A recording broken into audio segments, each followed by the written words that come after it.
Vous pensez connaître vos emprunteurs simplement en scrutant les chiffres qu'ils présentent? Détrompez-vous. Aujourd'hui, nous allons plonger dans la vérité cachée derrière les chiffres pour révéler ce que les comportements de vos emprunteurs essaient vraiment de vous dire. Alors, prêt?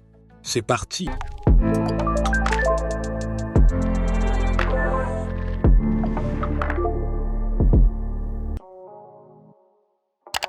Salut à toi et bienvenue sur ce nouveau tutoriel Risque Radar.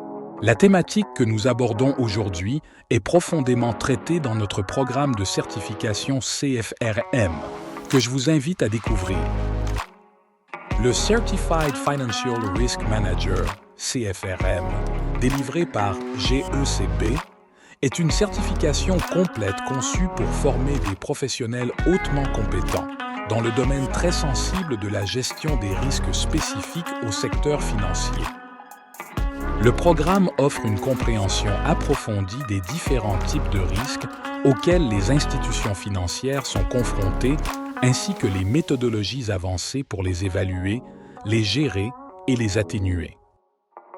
Tous les aspects clés de la gestion des risques financiers, notamment le risque de crédit, le risque de marché, le risque opérationnel, le risque de liquidité, ainsi que les risques émergents tels que la cybercriminalité, l'innovation technologique et les changements réglementaires sont traités. Au sortir du programme, les participants maîtriseront les concepts, outils et techniques utilisés dans l'évaluation et la gestion des risques financiers. Alors, si cette expertise vous intéresse, n'hésitez pas à contacter IPE pour plus d'informations. Vous trouverez les liens dans la description de cette vidéo. Revenons à notre thématique. Les scores de crédit, les ratios dette-revenu et les historiques de paiement sont essentiels, mais ils ne peignent qu'une partie du tableau.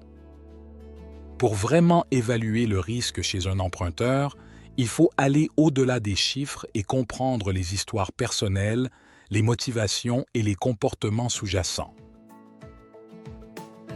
Les changements brusques dans les habitudes de dépenses, les demandes de crédit fréquentes ou les périodes de silence bancaire peuvent indiquer des changements significatifs dans la vie de l'emprunteur. Ces signaux comportementaux sont des indicateurs précieux de la stabilité financière et de la volonté de remboursement. Utilisez des outils d'analyse comportementale pour détecter des patterns dans les mouvements de compte qui pourraient signaler des risques. Des dépenses excessives dans certaines catégories, par exemple, peuvent révéler une tendance à la surconsommation ou au stress financier. N'oubliez pas le pouvoir de la communication directe. Un dialogue ouvert avec l'emprunteur peut souvent fournir des insights que les données ne peuvent pas. Les raisons derrière un retard de paiement ou une augmentation soudaine de la dette peuvent être parfaitement valables et temporaires. Dans notre ère numérique, les profils de médias sociaux et les analyses de Big Data offrent une fenêtre sur les comportements et les préférences des emprunteurs. Bien sûr, il est crucial de respecter la vie privée et les réglementations, mais ces données peuvent compléter votre compréhension du risque de crédit. En fin de compte, la gestion des risques de crédit ne se limite pas à une série de chiffres. C'est une histoire humaine, avec toutes ses complexités. En intégrant une approche plus holistique et comportementale, vous serez mieux équipé pour prendre des décisions éclairées et justes. Rappelez-vous, derrière chaque dossier de crédit, il y a une personne, avec ses rêves, ses défis et son histoire unique. La collaboration et le partage de connaissances peuvent nous aider tous à naviguer dans les eaux parfois tumultueuses de la finance mondiale. Alors, voulez-vous en savoir plus sur les techniques avancées de gestion des risques?